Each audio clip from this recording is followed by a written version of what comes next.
हमने अभी बेसिक्स के बारे में थोड़ा सा जान लिया है कि लाइक एफपीओ क्या होता है। ठीक है। बेसिक्स के बारे में हमने थोड़ा देख लिया है। अब एक बार बात करते हैं जितनी भी की टर्म्स की हमने बात करी अभी तक। अब वो सारी की टर्म्स जो है आपको अभी फॉर्म्स में मिलेंगी और एक एक करके हम फॉर्म्स की बात करते हैं। तो बेसिकली जब आप एसेसर बन के ग्राउंड में जाएंगे तो आपको 5 तरीके के फॉर्म्स मिलेंगे जो आपको भरने हैं। मिनिस्ट्री पैरामीटर्स, मिनिस्ट्री के द्वारा 19 पैरामीटर्स डिफाइन है। तो वो सारे पैरामीटर्स आपको मिनिस्ट्री पैरामीटर्स में मिलते हैं जो कि बहुत इंपॉर्टेंट है। ये आपकी प्रायोरिटी में है। जब आप पहुंचे वहां पे तो सबसे पहले आप मिनिस्ट्री पैरामीटर का फॉर्म भरेंगे। फिर जनरल इंटरेक्शन की बात आती है। उसके बाद सीबीबीओ इंटरेक्शन। ठीक है। CBBO interview. तो जो सीबीबीओ क्या है उसको हमने देखा। सीबीओ की तरफ से एक रिप्रेजेंटेटिव आता है जो आपको, जिसकी हेल्प से आपको ये उनका इंटरव्यू लेना और ये फॉर्म भरना। फार्मर इंटरव्यू है फॉर्म है। आपको मिनिमम 5 फार्मर्स का इंटरव्यू लेना है। ठीक है। 5 अलग अलग फॉर्म भरने हैं, 5 अलग अलग लोगों से। एक ही पर्सन से सारे फॉर्म्स नहीं भरने, 5 डिफरेंट लोगों का इंटरव्यू लेना है। 5 डिफरेंट फॉर्म भरने हैं। फिर आता है असेसमेंट कंप्लीशन फॉर्म आता है आपको। ठीक है। ये सबसे लास्ट में भरना है। ये सबसे लास्ट में क्यों भरना है वो भी मैं आपके साथ डिस्कस करूंगा। तो सबसे पहले हम बात करते हैं मिनिस्ट्री पैरामीटर्स की। मिनिस्ट्री पैरामीटर जो है सबसे ज्यादा इंपॉर्टेंट फॉर्म है। सबसे पहले इसमें आएगा जैसे आपको स्टेट, डिस्ट्रिक्ट, ब्लॉक, सिटी। ठीक है। एफपीओ का नाम, ये सारी चीजें आप भरेंगे। ये टेक्स्ट फॉर्म में है। फिर आपसे पूछेगा कि status of FPO during physical verification. ठीक है। मतलब जब आप एफपीओ पे आपने विजिट किया तो आपको वहां पे कौन मतलब सॉरी, एफपीओ वहां पे ओपन था, क्लोज था, या तो आप गलत लोकेशन में चले गए। अगर एफपीओ ओपन था तो आने वाले जितने भी क्वेश्चंस हैं सारे के सारे ओपन रहेंगे। अगर एफपीओ क्लोज था, आप एफपीओ क्लोज का फॉर्म भरेंगे। आप क्वेश्चन इसमें टिक करेंगे एफपीओ क्लोज, और नीचे आने वाले जितने क्वेश्चन है सारे के सारे क्लोज हो जाएंगे। ठीक है। ये तब जब आपका एफपीओ क्लोज होगा।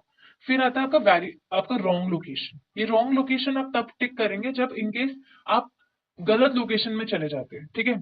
उसमें आपको एविडेंस भी चाहिए होगा। आपका वीडियो रॉन्ग लोकेशन जाएगा। उसमें आपकी जो वीडियो, आपको जो वीडियो बनानी है वो पूरी 360 डिग्री एंगल से बनानी है, मतलब पूरा दिखना चाहिए आसपास कि आप रॉन्ग लोकेशन में चले गए। ठीक है।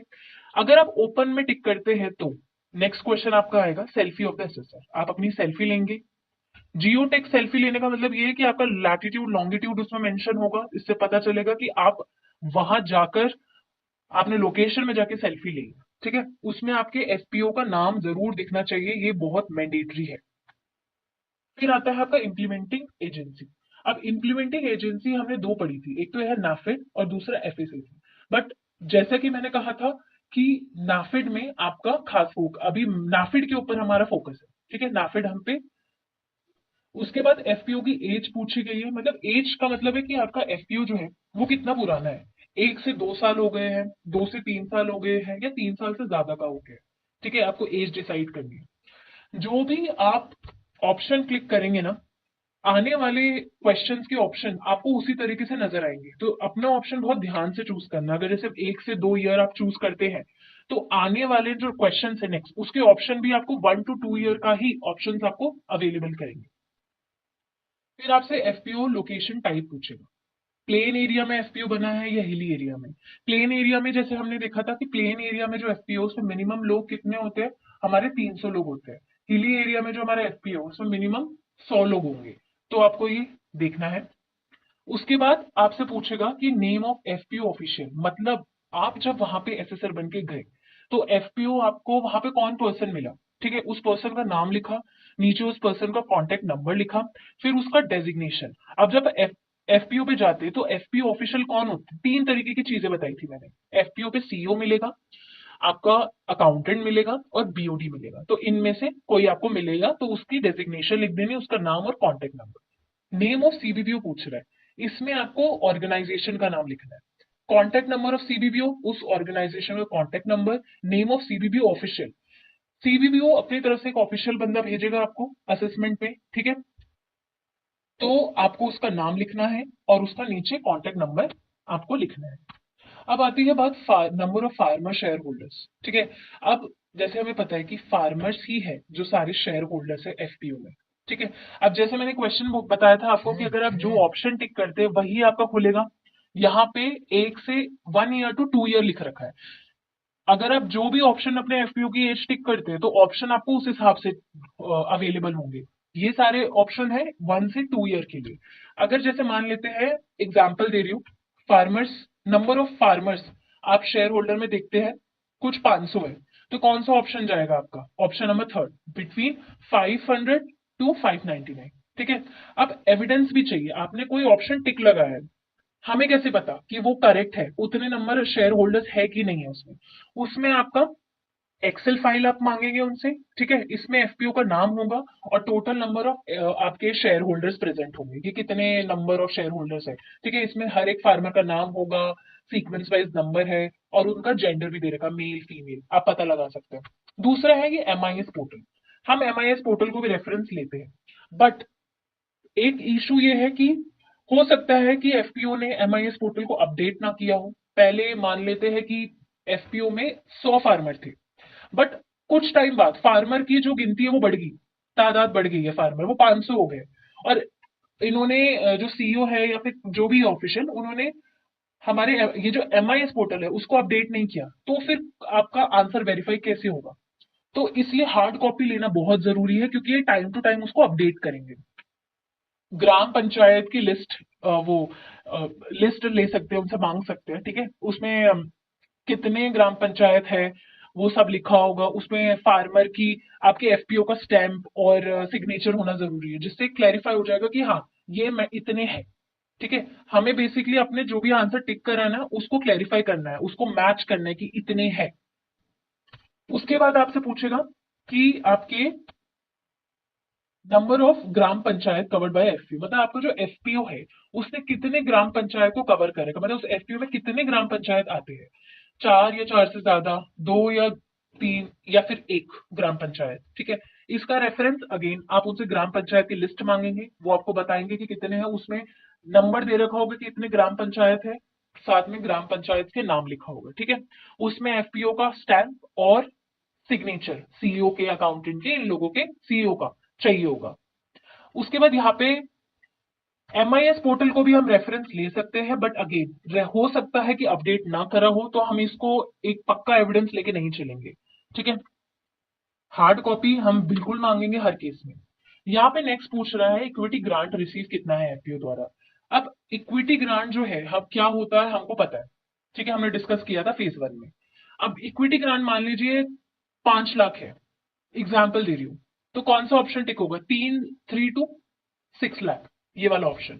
इसके लिए एविडेंस अगेन आपका एमआईएस पोर्टल। एमआईएस पोर्टल में ये छोटे छोटे बॉक्सेस बने हुए हैं, जैसे मैंने इक्विटी ग्रांट को टिक करा एक टेबल बनकर आ गई है। ठीक है। तो 3 ट्रेंचेस में उसका दे रखा है। अब यहाँ पे आप ध्यान से देखेंगे ना, तो शेयर होल्डर का जितना कलेक्शन है उतना ही गवर्नमेंट द्वारा अमाउंट अप्रूव्ड है। मतलब अगर जितना, ये हमेशा 1:1 रेशियो में चलता है, जितना शेयर होल्डर से कलेक्ट हुआ एफपीओ को उतना ही गवर्नमेंट ने उनको दिया। मतलब अगर टोटल एफपीओ से कलेक्ट हुआ है 15 लाख, तो फार्मर भी जो इक्विटी मिलेगी एफपीओ को वो भी 15 लाख होगी। ठीक है। ये चीज आप ध्यान से रखना। बट इसका एक और रेफरेंस बहुत जरूरी है, वो है बैंक स्टेटमेंट। इसमें एफपीओ का नाम होगा, आपके एफपीओ का वो जो अकाउंट नंबर है वो भी लिखा होगा, और कितना अकाउंट में आया है वो भी इक्विटी के तौर पे वो भी लिखा होगा। उसको आप हाईलाइट करके चल सकते हैं। फिर विमेन शेयर होल्डर की बात कर रहे हैं। अब ये परसेंटेज में पूछा है, अगेन इसके लिए सेम चीज एक्सेल लगी। ठीक है। फिर एमआईएस पोर्टल का है, ये शेयर होल्डर की लिस्ट है। अब यहाँ पे एमआईएस पोर्टल में आपको दिख रहा होगा ये टेबल बन के आ गई है ना। और पूछा कितना है कि विमेन का परसेंटेज बताना है। तो विमेन का यहाँ पे टेबल में आपको दिख रहा है नंबर ऑफ विमेन कितनी है, 105। तो अब इसको परसेंटेज में कैसे निकालेंगे? जितनी विमेन है उसको डिवाइड करेंगे टोटल शेयर होल्डर्स की, कितने फार्मर्स अवेलेबल है उसको इंटू कर देंगे 100 से। मान लीजिए 500 अगर आपके टोटल फार्मर्स है, तो विमेन का परसेंटेज कैसे होगा? 105 बटे में 500 इंटू 100। तो ऐसे करके आप अपनी परसेंटेज देखेंगे कि इनमें से किस ऑप्शन में आ रही है, और फिर आप उसको टिक लगा देंगे। ये फार्म आप, और ये इसमें आप अगेन हार्ड कॉपी आपकी लेनी पड़ेगी आपको, क्योंकि वो मैंडेटरी है और आपका अपडेटेड रहता है। ठीक है।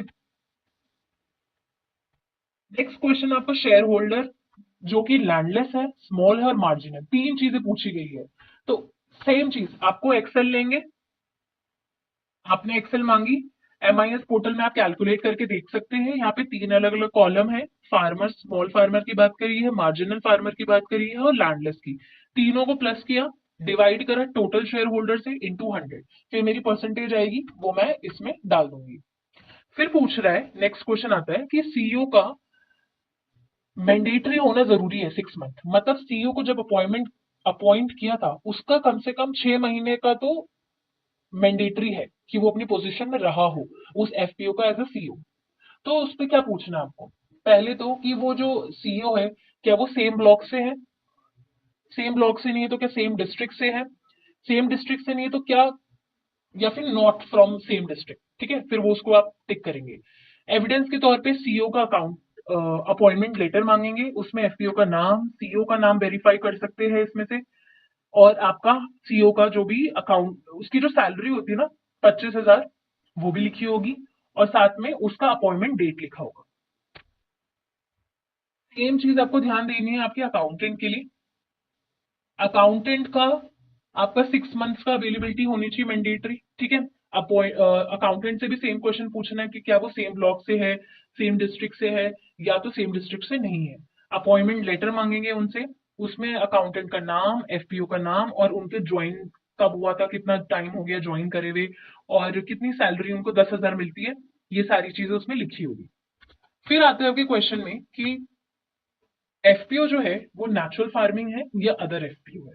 ठीक है, आप जो भी ऑप्शन इसमें टिक करेंगे, आने वाले क्वेश्चन उसी के अकॉर्डिंग खुलेंगे, तो इसलिए बहुत ध्यान से ऑप्शन को टिक करना। अब नेचुरल फार्मिंग एफपीओ का मतलब क्या होता है कि आपका जो एफपीओ है उसमें भी जो भी रॉ मटेरियल लगते हैं ना, मतलब जो भी एफपीओ प्रोवाइड करता है अपने फार्मर्स को, सब नेचुरल है, उसमें केमिकल कुछ नहीं है। मेन्योर एज अ आपका, मेन्योर जो खाद है, ठीक है, वो आपकी डलती है। हमें पता है खाद कैसे बनती है ना, जो भी वेस्ट मटेरियल है सारे, ये काउ डंग या फिर वेजिटेबल वेस्ट, उसको गड्ढे में बंद कर दिया जाता है, कुछ टाइम बाद वो खाद में कन्वर्ट हो जाती है। तो ये सारी चीजें, इन सब चीजों को, नेचुरल चीजों को यूज किया जाता है फार्मिंग में। ठीक है, ऑर्गेनिक चीजों को। वो अदर एफपीओ मतलब का क्या मतलब है कि ना, केमिकल प्रोडक्ट्स का यूज हो रहा है, फर्टिलाइजर्स यूज हो रहे हैं, बायो पेस्टिसाइड्स यूज हो रहे हैं, मतलब केमिकल का यूज हो रहा है बेसिकली। ठीक है। हाँ, अब लाइसेंस की बात करते हैं। लाइसेंस और रजिस्ट्रेशन बहुत इंपॉर्टेंट है। Fertiliser licence, bio fertiliser. अभी मैं एक एक चीज करके आपको दिखाती हूँ कि कौन सा लाइसेंस कैसा दिखता है, इन सब में क्या इंपॉर्टेंट है वो हमें देखना है।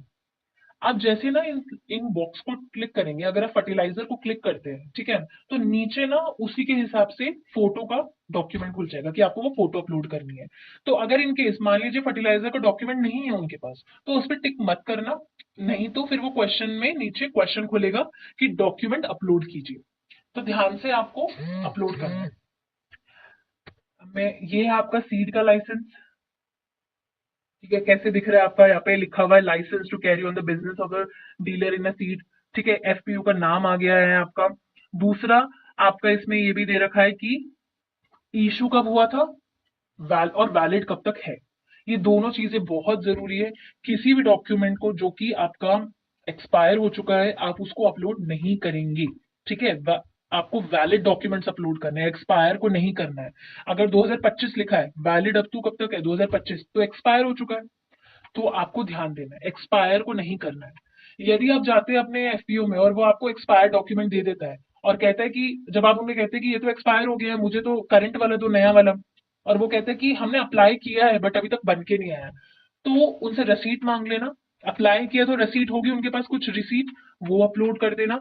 ठीक है, और अपना ऑब्जर्वेशन में लिख देना कि उनके पास डॉक्यूमेंट नहीं है, बट एक्सपायर वाला अपलोड नहीं करना है।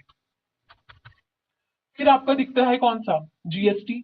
अब ये जीएसटी एकमात्र ऐसा लाइसेंस है जिसमें आपका एक्सपायर वैलिडिटी वाला नहीं होता। ठीक है, ये बन जाता है एक बार तो बन जाता है, जैसे 2022 लिखा है यहाँ पे, 2022 को बना टू, अब ये रहेगा। ठीक है, एक्सपायर नहीं होता है ये बिल्कुल भी। तो इसका ध्यान देना कि कौन सा ऐसा डॉक्यूमेंट है जिसमें एक्सपायरी डेट नहीं लिखी होती, वो होता है जीएसटी का। फिर नेक्स्ट आता है आपका फसाए। इसमें भी सेम, आपके एफपीओ का नाम है, एफपीओ का नाम होगा आपका, आपका वैलिड कब से कब तक है, ठीक है, एक्सपायरी डेट वगैरह सब कुछ मेंशन होगी।